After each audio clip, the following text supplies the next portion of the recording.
On this episode, we chat with an absolute warrior of a woman, Clare Carr. After having a critical hospitalization following contracting COVID-19 in the spring of 2020, Clare is using her near-death experience as a tool for growth and continuing to find purpose in life. This is A Few Choice Words, the Fueled by Choice pod snack. A tasty morsel of inspiration and stories of choice from some of our favorite humans in the world.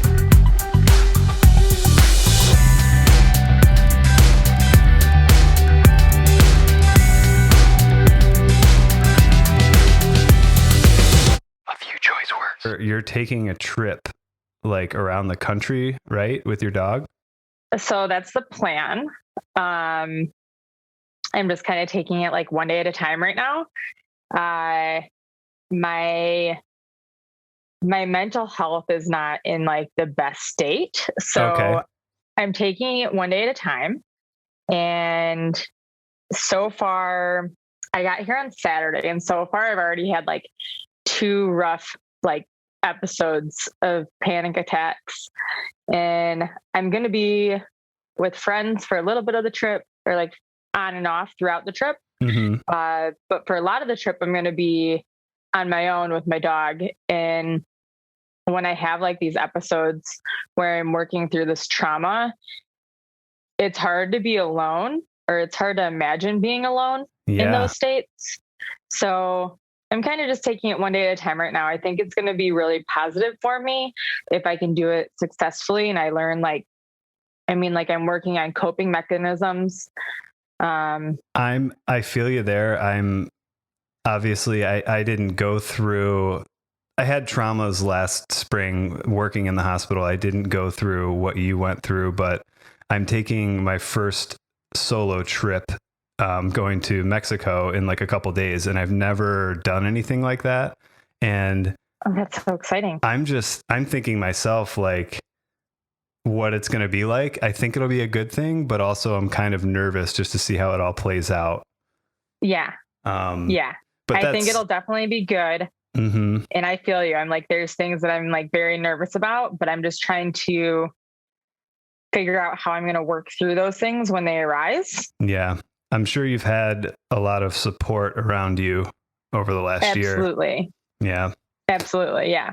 I have a great family. I have a wonderful care team of practitioners, and I have a huge circle of friends. So everyone has been there. Are you traveling via car, or do you have like a mini RV, or what's the traveling situation looking like? Oh, I wish I had an RV or a big van, but we'll be traveling in my 4Runner. Oh, cool. So it's got some space, but we're going to do some camping, maybe some like in the car, some tent.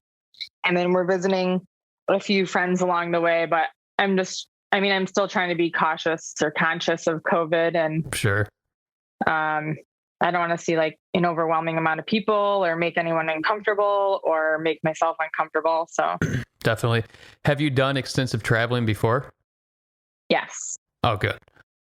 Yeah. We did a similar road trip back in 2018 when I left my job, and I had a little bit of time to kill, and we went to the desert. Luna, my dog, was just a puppy back then, but me and my best friend that I'm visiting right now, we both went together and we took our dogs on a similar road trip. But I'm going to try to like see different things and do different things. I've also I've been to Kenya. I studied abroad there. Oh, wow. I volunteered abroad there. I studied abroad in Mexico. I've been to Europe. That was a pretty powerful trip and very healing. I did that like right after my dad passed away back in 2014, and it was really healing. So I don't know, traveling is definitely like a healing thing for me, and I learn a lot and I grow a lot. You learn a lot about yourself, and you learn a lot about others and the culture. And you definitely learn a lot about yourself. I was a musician for a long time, and I toured for about 10 years, and the road was pretty much the best education for life I could get, both culturally and just, street knowledge and figuring out myself. So that's great that you're traveling so much. Thank you. Yeah, I remember last year, let's see, it was probably in February. I remember seeing your trip to Havasu with the girls and Yep. Sarah, who I went to high school with. And I was like, this is so awesome. Like, these pictures are great. And I reached out, and then like the pandemic hit, and I remember seeing your Facebook page and thinking, what happened? Can you walk us through like springtime last year? Yeah, I can do my best. I wish I had the answers. Yeah. but I don't. Like, springtime last year. So yeah, I organized a trip with 12 of my best friends, my best girlfriends, and we had this like girls trip. We hiked Havasupai Falls, and it was epic. And then my birthday is at the beginning of March. So I remember celebrating my birthday with one of my other friends who has the same birthday as me. So we had like a little like taco party together and celebrated. And then a few days after that, the pandemic hit and we had the shutdown. And I was pretty shut down. I wasn't really seeing anyone. I was distanced. I went to the grocery store.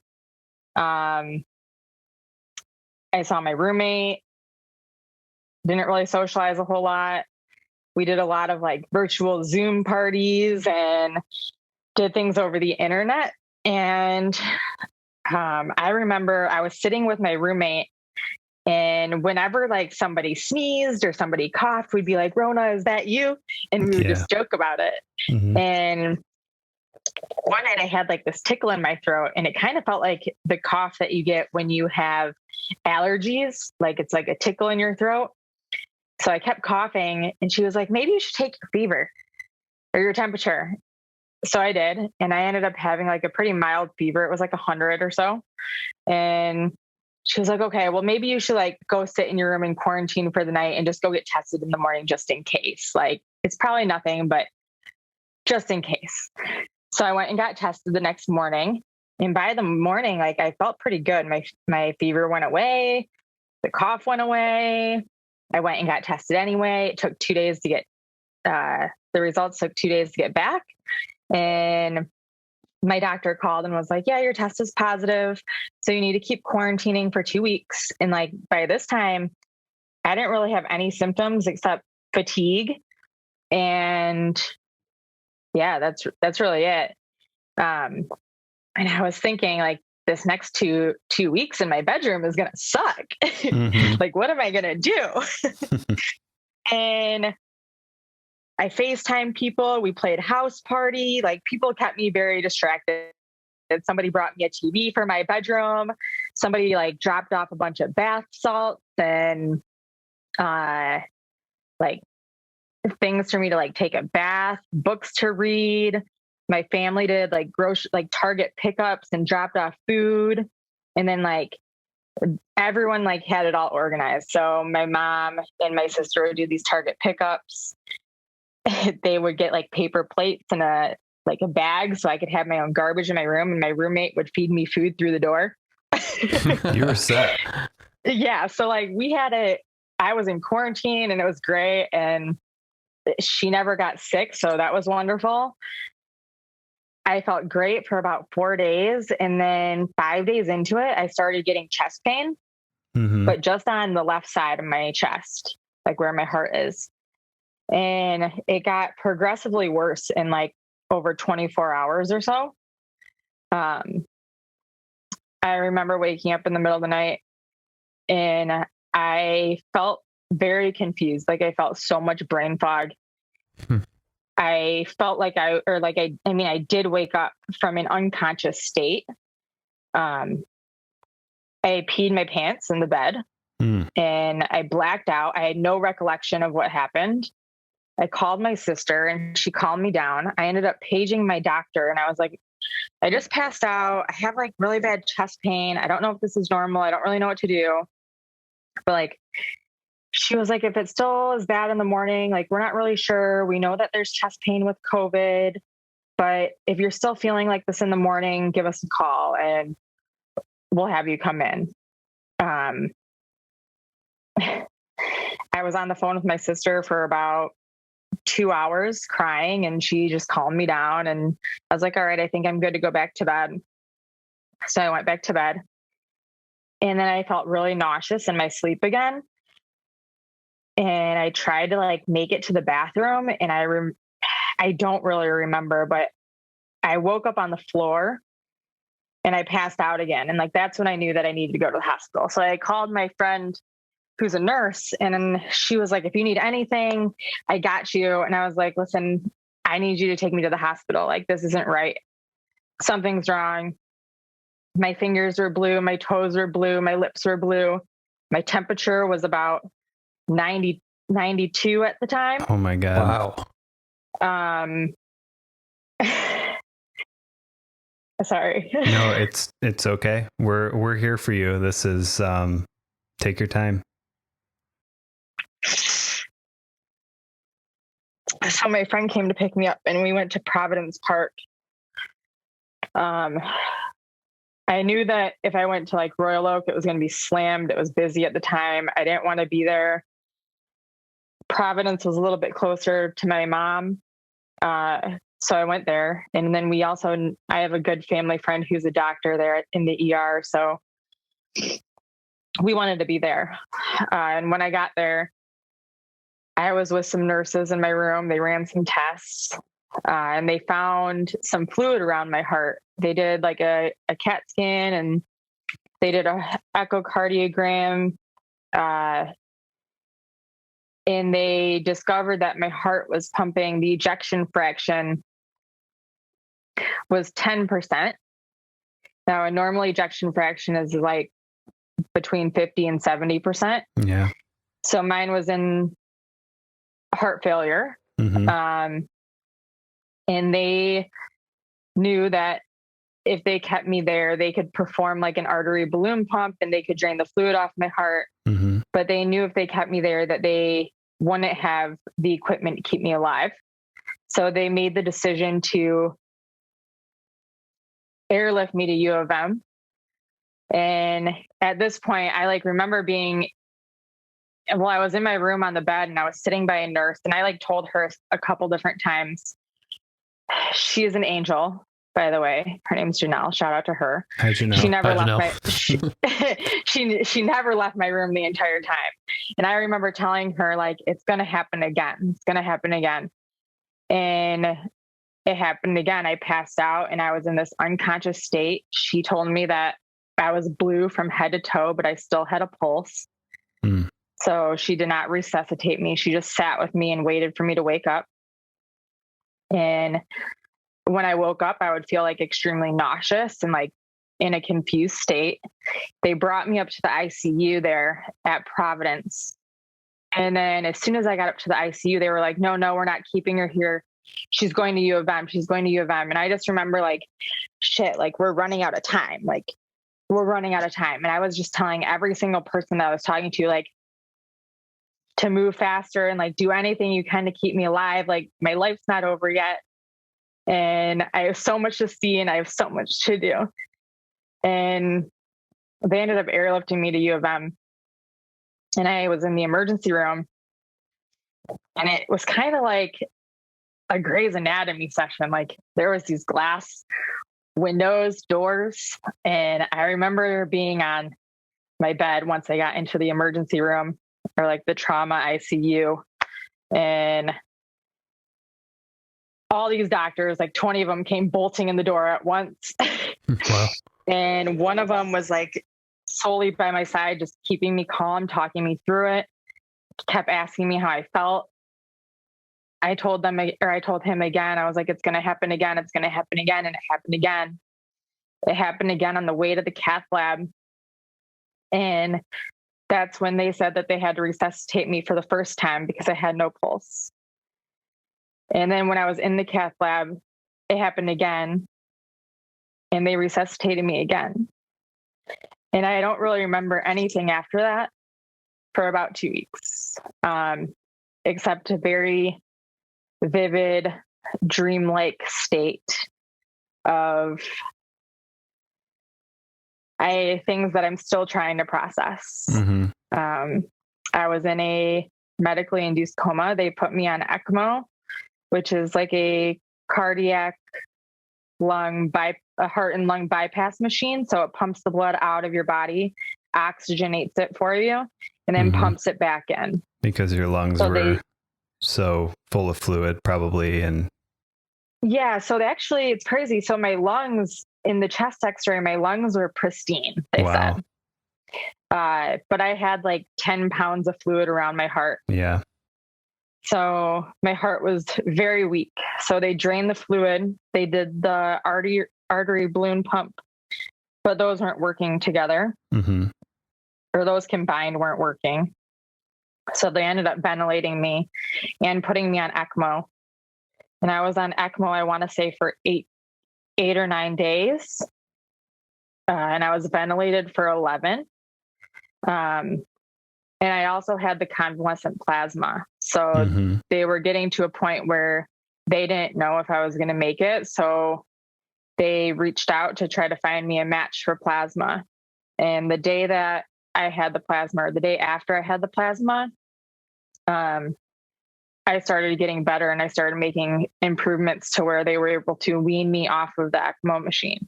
I have a question when you talk about the dream state that you are still processing. Like the duration, does it feel like a specific amount of time? Like when you think about it, like does it feel like a year, like 2 years, like a couple days because like when we have dreams, you try to, sometimes it seems like a really long dream, a short dream. Like does the time span of that state, is there like a duration that you can put on that? It's hard to say. Sure. It didn't feel like 11 days. Okay. But I know that it was, and it was actually, it's weird because I had so many like different dreams during this time frame, but one of the dreams, or one of the parts of like this big dream, I don't even know how to describe it, but there was no time. Time stopped. Like for everybody in the world. The clock stopped at midnight and everybody's time froze. What? It was weird. So like there was no sense of time in this place where I was. And were you observing everybody? Like were you stopped too, or? Was I stopped? Yeah. Like my time, that's a good question. So no, my time did not stop. Wow. I observed time stop for everybody, but my time kept going. Or at least I was still going, but I noticed that the time stopped. Have you read a book called The Midnight Library? I have not. So it's, you say midnight and time stopping and you having this near-death experience, and it reminds me of that book. But basically the premise is that this girl is unhappy with her life. She attempts to commit suicide and gets stuck in this in-between world. And she's able to observe many different of her own lives had she made a different choice or went a different path. And I don't know, you saying midnight and everything stopping and you observing just immediately made me think of the plot of that book. Well, exactly. So whatever what you just said about that book was almost exactly what my dream state was like. Wow. So I was in this in-between state, observing everything around me and like everything in my own life. And I saw like a light that I had the choice to go towards if I wanted it. And I actually had like a lot of darkness that was pulling me back to life, and things that I needed to work on or focus on or grow or change or like whatever if I were to stay here. Wow. I have goosebumps. It was kind of dark, and it still is kind of, it was a dark space for me. Like I saw the light, and I saw my dad, and I heard like the voices of like my family who love me and care for me. But I also saw a lot of things that needed to change, and things that, like, I guess I was unhappy with in my life, things I needed to work on. What were some of those things, if you don't mind talking about it? Career is one of them. Mm-hmm. Figuring out like a sense of purpose career wise. That's one of the big ones. I mean, that is a huge one. Yes, it is. That's one of the biggest ones, or the bigger ones. A lot of them I'm still not totally comfortable sharing, because no I'm problem. still trying to process, but Mm-hmm. that's definitely like the biggest one. Yeah. Kind of figuring out what I want to do. Like, I'm 33 years old and I've had a career before.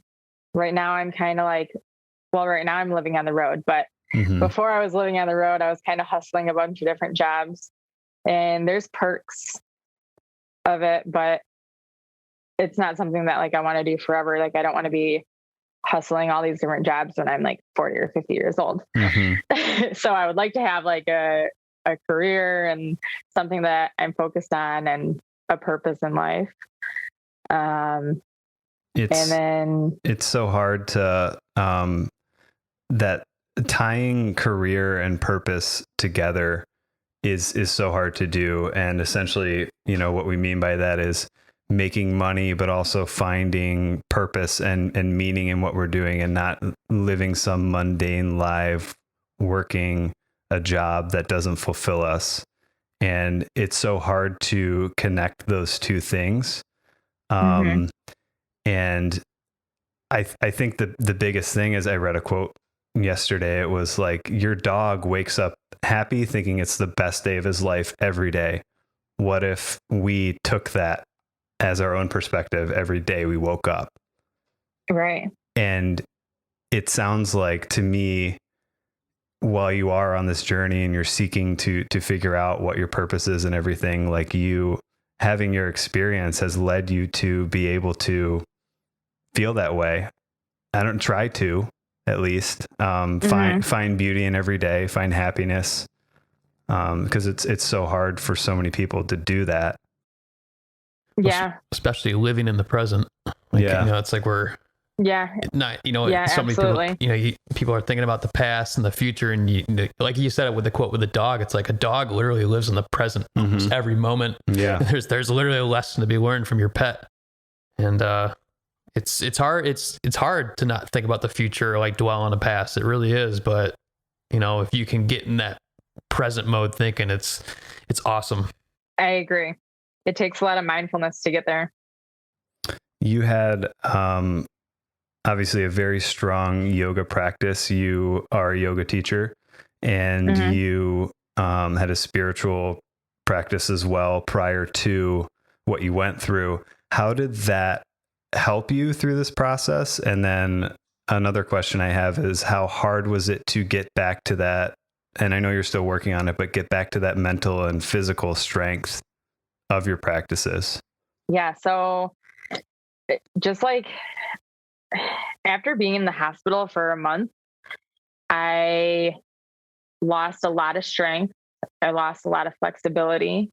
And even when I got home, like, I guess before I got home, when I was still at the hospital, I had to like relearn how to walk. I had to relearn how to stand up. I lost so much weight. I lost so much muscle mass. Physically, my practice when I got home, I was starting completely over, like at point A. And just showing up on my mat, I was able to accept, it wasn't about like an asana practice or a physical practice. It was more like the mental aspect, and just showing up and allowing myself to focus on my breath and not having any judgment for where I was at in my practice. It also allowed me to feel more grateful of what my body is capable of going through. And yeah, it was hard. It's a lot of work, like mentally and physically. And there's not a day that goes by that is easy right now. Like, every day is like a physical battle or a mental battle, or sometimes both. Like I still feel weak and fatigued. Like I can take a shower and I'll feel fatigued just from taking a shower. But I try to get on my mat like at least a few times a week. And whether I'm just doing like some simple sun A's and just like moving my body, or I'm doing more of like an in-depth practice, I never regret showing up on my mat. Like it always makes me feel better. And being able to focus on just my breath. So I have like these panic attacks or like these moments where I get really anxious a lot. And so oftentimes it leads to a panic attack. But I mean, the two things that get me out of it the most are coming to breath, not focusing on the past, not focusing on the future, but like simply focusing on the present moment.